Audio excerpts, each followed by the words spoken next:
Oting nima sani? Abdusamov. Abdusamov? Ha. Abdulla Qodiriy kim bo'ladi senga? Sani dodang bo'ladilarmi? Bobang bo'ladilar-da, bobang, to'g'rimi? Dodangni adalar.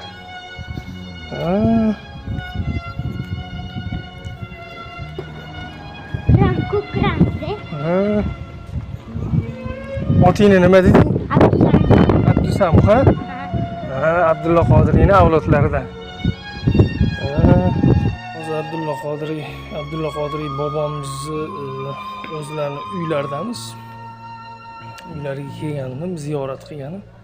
Shu ziyorat kelganimda doim bir yozuvga ko'zim tushadi. Shu yozuvni o'qib qanaqa to'g'ri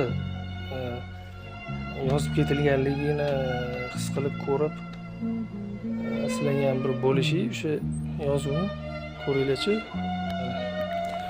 O'zbek tili kambag'al emas, balkim o'zbek tilini kambag'al deguvchilarning o'zlari kambag'al.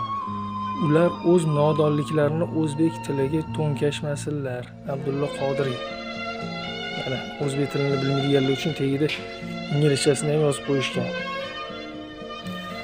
Shu Abdulla Qodiriyni uylarini ziyorat kelganimda mana shuni alohida o'qib ketaman doim.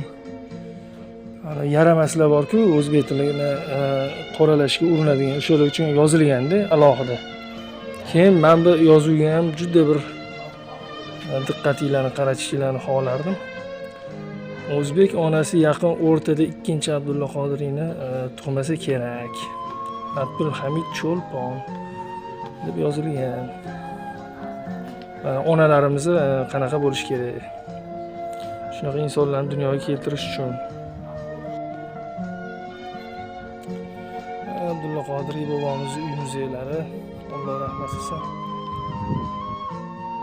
Mana onamni buvilari, katta buvimlar ko'p bu Abdulla Qodiriy bobomizga ovqatlar olib kelib tashlagan ekanlar. Endi uzoq-uzoqroq tanish bo'lishgan. Uylariga, hovlilariga ovqat olib kelib turishgan ekan. Xabar olib, shuning uchun bizga begona emaslar. Kelib xabar olib turamiz. Ko'rib ziyorat qilib uy muzeylarini.